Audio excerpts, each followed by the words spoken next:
Wait for it. Wait for it. There you go, that was the Kill Team Nightmare sale. I'm sure everyone who wanted one had chance to pick one up.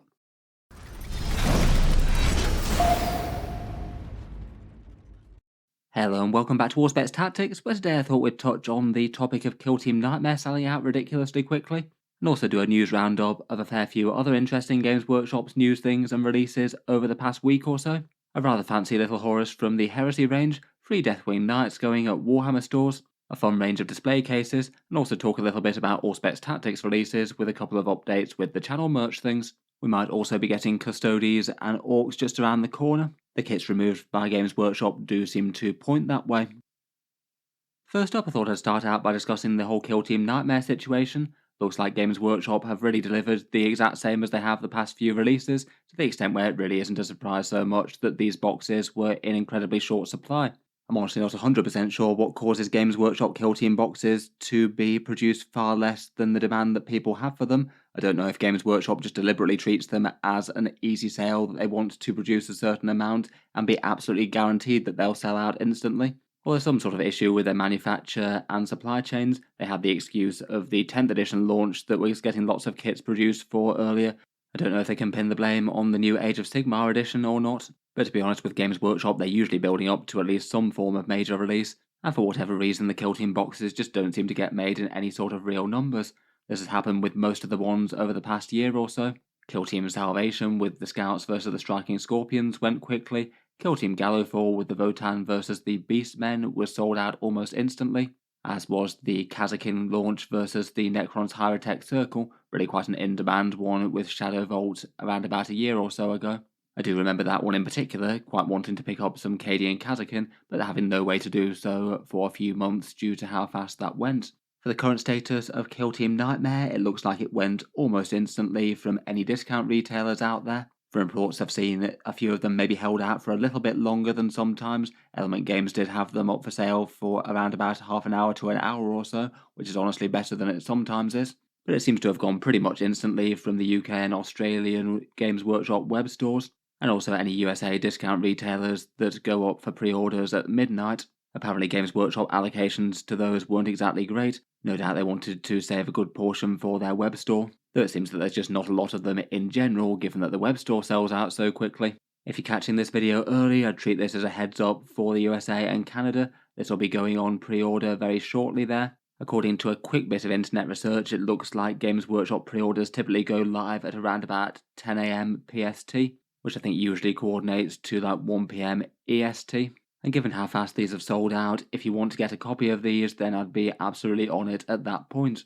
In general, it does seem to be really quite in demand, more so for the Night Lords compared with the Mandrakes. Not that the Mandrakes aren't good models, it's just there's not as many Drukhari players compared with Chaos Space Marine players. And I would be kind of amazed if the USA Canada web store doesn't sell out within the hour or so as with the rest. In any case, just a bit disappointing all around when people aren't able to get the minis that they want. And as per normal, looks like the kit's being scalped somewhat. Lots of kits popping up on eBay already within hours of it going live on the Games Workshop web stores.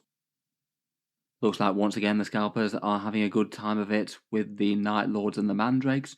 The kit itself for Kill Team Nightmare was £85 in the UK, so the Night Lords are going for around about 45 to 50-ish. The vast majority of the box set's value, and it's not really too different for the Mandrakes, they seem to be averaging a price around about 40-ish. I'm always a bit interested by Games Workshop's terrain as well. Looks like that Genitorum hub is really quite a popular terrain piece as well, people being happy to pay around about £35 for it, which admittedly does look like the sort of price it might eventually go for if it was released individually by Games Workshop, which I'm not sure whether or not it will or not. In any case, generally not the best to see the scalpers having a field day with this one. As ever, I'd certainly recommend a bit of patience and delay the gratification. The Night Lords and the Mandrakes will probably be going for around about £42 when they are eventually released, so if you buy them through a discount retailer like the ones that I have linked in the video description, it'd be more like £35 or so after that, or maybe around about 60 to 65 US dollars, dropping down to more like 50 or 55. As always, look forward to hearing your thoughts and feedback as to the launch. Were you able to land one of these kits if you wanted, or did you try and miss out? Or is this the first that you're hearing that the box set has even launched and it's already gone?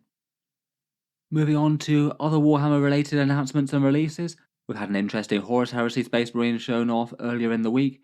Horus Aximand, nicknamed Little Horus by his peers, and as characters from the Horus Heresy novel series go, he is one of the slightly more major ones, one of Horus's inner circle, the Mournival, one of the ones that wound up renouncing the Emperor and following Horus down his path of treachery, the captain of the 5th Company of the Sons of Horus, and he got his moniker from his resemblance to the Primarch plus his name.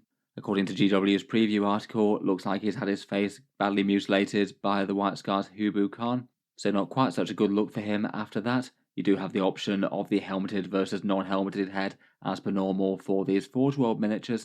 Speaking of the model itself, I feel like it's a nice enough one. It's really got a big and imposing shield with the Eye of Horus front and centre.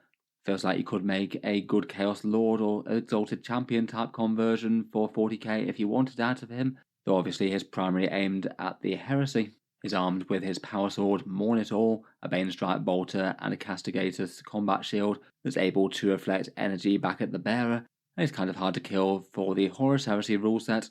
As with other resin characters, my guess would be that he's going to be priced at £36, $56, or €45, so as per standard with Forge World resin, very, very expensive for any one miniature. Certainly making Games Workshop's character prices look far more tame by comparison, even though I'd argue that they're pretty expensive for any one plastic model in the first place. Sticking with Space Marines with big armour and big shields, I thought I'd mention the free Deathwing Knight promotion that Games Workshop seems to be doing for April. I'm sure a few of you might be aware of this promotion that Games Workshop's been running for a while. Basically, the idea is that if you call into a Warhammer store and they still have supplies of the models left, then you can pick up basically a free miniature, just literally for calling in, no strings attached or anything like that, and it's not tied to other purchases. I guess it's genuinely one tool they have in trying to make people interested in the actual Warhammer shops versus the discount retailers out there. Maybe a little bit of a try before you buy type thing, as most of these won't be able to be very usable in-game without a squad of supporting characters. I thought that this one was maybe more interesting to call attention to, given that they usually do this promotion with more things like standard infantry or maybe horde type models. I think we had one for the Tyranid Neurogaunts before, and I feel like we had one for the Infernus Marines towards the start of 10th edition. This time though, compared with those offerings, it's kind of above and beyond. The Deathwing Knights are really quite popular and in-demand miniatures. Generally their miniatures were quite well received. And just in terms of the theoretical monetary value of these things, they're like £8 or $12 normally. It does maybe seem surprising that Games Workshop is giving them away, at least theoretically, for free, if you happen to have one of those Warhammer stores conveniently located. As normal, bear in mind some caveats with this. They might not necessarily have any of them left by the time you get there if they've been stripped clean. I think they have a certain amount of supply allocated towards these, and then when they're gone, they're gone. It does mean that if you were planning on doing any sort of travelling specifically to go and find these guys, then I'd make sure that they actually have some stock in store beforehand. You could maybe think about dropping them a message on social media or giving them a call if you wanted to confirm that, particularly if you're thinking about making any sort of trip to find them there. I believe it might vary from store to store a little bit on how they hand these out as well. Apparently some stores might ask you to assemble it in the shop, but not literally all of them. That'd be no big deal for me if you take along a bit of glue and plastic shears and things. Not the hardest thing to spend 5 minutes assembling something that you were going to assemble anyway. But to bear that in mind that you might just not literally be able to swoop in, collect one and then be on your way. I did make a community post talking about these guys a little while back because I was kind of interested to share that as a possibility. A couple of people responded to that, thinking that they're going to try and aim to get one of these to either make a Terminator chaplain out of them, seeing as they can be equipped with the Storm Shields now, or maybe they could make a pretty good conversion for Caldor Drago of the Grey Knights, which I definitely could see that really. The Deathwing Knights are big, imposing, and have the very knightly feel. It really doesn't feel that much of a stretch to jump from this to the Grey Knights Grandmaster himself. In any case, this is pretty cool. I suspect that they'll be really quite popular, though as a result it might not necessarily mean that they have that many to go round. And as ever with Games Workshop things, limited supply of good stuff might be hard to get a hold of. Another minor news story that Games Workshop posted on Warhammer Community this week was that they're getting going with a few Warhammer related display cases. These ones are partnership with a different company called Wicked Brick. Giving them a quick Google search, it looks like they're better known for partnering with things like Lego and making display cases for their kits. I can see why they'd work pretty much equally well for displaying your hobby creations though. I feel like these look nice enough, and I'm sure that there's at least a few people out there that might be interested in these things. It's really cool to be able to have your miniatures just sat around for you to be able to look at them, But then if they're going to be basically kind of on display like that for an extended period of time, they probably are going to start getting dusty. And models being models, they're not exactly the easiest to get dust out of every single crevice once it's settled in there, and it might go to dulling the effect of a rather cool paint job if you've done one for your miniatures. Looks like the display cases that they make are made out of clear acrylic, some metal bits and screws and things connecting them at the corners, and apparently they have a foam inserts to help prevent models slip around once they're arranged. A few of them also have some stylized backdrops as well that might work well, maybe better for some armies than others, though they do have some clear ones as well if you prefer not to have that. Looks like these ones are already fully up for sale. They're made within the UK apparently, though I'd guess they'd ship overseas. There's a few different ones on offer. Ones for single character miniatures look like they go at around about £15 to £20-ish. Squad size ones at about 25 to 45, or bigger ones that could display an entire small collection like a combat patrol or something like that. That looks like you're more looking about £60 to £80. In any case, I think that these are kind of fun. Interesting to have a solution that's a bit more aimed at the actual problem as opposed to just trying to solve it with all sorts of other display cabinets that you might have out there.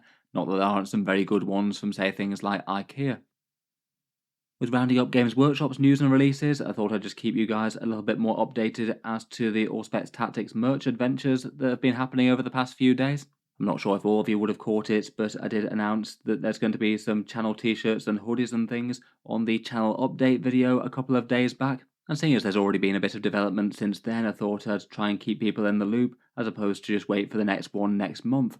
As I mentioned in that one, for any of those interested, there's a few basic t-shirts and hoodies with Auspex Tactics logos on for sale. They're all via Wargame Portal down in the video description, and basically a print-on-demand sort of thing from a company called Printful. The updates that I want to say with those ones is that following a bit of feedback in the video, people were a little bit unsure about the little YouTube logo thing next to the Auspex Tactics channel name, so there's basically a version of those without that available now.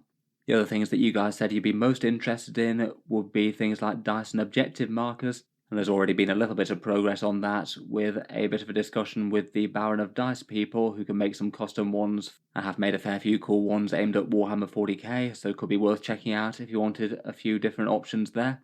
These are the proposed designs for the Auspex Tactics one in white and one in black. One of the questions at the moment is whether or not to go for squared or rounded corners. In general, I sort of feel like rounded might be a bit better, as I kind of like the feel of them in my hand a bit better that way. I can't say I've got any enormously strong feelings either way though. In any case, might be a little bit of progress over the next few weeks or so on that. I'll keep you guys in the loop. In any case, still welcoming any feedback on the first two trial things. Basically a t-shirt with the channel logo for £20 or $24 plus a bit of delivery. They're entirely made and supplied by a print-on-demand company called Printful, who seem like they're one of the major options for industry standard print-on-demand YouTube merch, so feel free to check that out if you'd be interested in that. I do certainly welcome any other feedback or ideas for designs. I could probably think about something a little bit more creative than just literally a channel logo, but happy to take it nice and slow to start with and not go too wild. The other first trial thing are the hoodies as well. They're £33 or $44 US. Again, a few different options, and they've got the option with the YouTube logo or without. In any case, look forward to hearing your thoughts and feedback. I'm probably just going to kind of keep these on the back burner a little bit just for people who want them. Obviously, any purchases do go to help support the channel a little bit, but not really quite as efficiently as things like, say, supporting on Patreon and things like that. So merch is hardly going to be the main thing that keeps me making Warhammer videos. They're just there for people who like them. Games Workshop current and channel releases aside, on the horizon from Games Workshop, I'm looking forward to Custodians and Orcs coming out sometime soon. I'm genuinely unsure as to whether or not we'll see them before the Tau4 release. I know that we had the Kroot Big Box come out before, but I'm kind of wondering if Games Workshop might do a bit of a leapfrog of the release and then go to Custodians and Orcs next, and then maybe have the Tau release to follow up. I feel like there's a pretty high chance that we get one of those announced on their Sunday preview. I'll be interested to see which one comes next though. One thing that might be a tip-off for the Custodians and Orcs coming shortly is that their Combat Patrol boxes have been quietly retired this week. I did mention that on the video about Warhammer removals the other day. As I said previously on the channel, I think there's a pretty high chance that we get both Custodians and Orcs codexes both dropping on the same day. That'll certainly be a busy one for me on the channel. Definitely looking forward to Tau releases though. I'd really like to actually see the full points costs for the codex, seeing as that's the main thing that we're missing for them at the moment. I'll certainly make a follow-up video to cover that. Plenty to keep us amused going forward though. I guess to be Chaos Marines after these two. In any case, let me know your thoughts down in the comments below. Will you be tempted to raid a Games Workshop near you for a free Terminator model? What do you make of Little Horus, and how did it go with trying to pick up some Kill Team Nightmare things? Look forward to hearing all of that down in the comments below, and of course look forward to any feedback or ideas for expanding a bit of merch on the channel. I'm sure I'll be back for another video in the very near future. Feel free to subscribe to Auspex Tactics if you'd like to see more like this. I do try and keep a fairly close tab on Games Workshop's news and releases.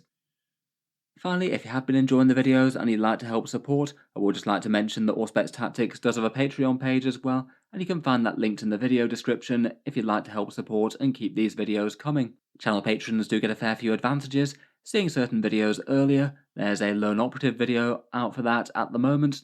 Things like Discord roles and names in the credits, and also automatic entry into the regular prize giveaways, the next one being for those 2 sets of Chaos Battle Force box sets, winners to be announced on the 4th of May there. If any of that sounds of interest to you, or you'd just like to help support, the link is down in the video description.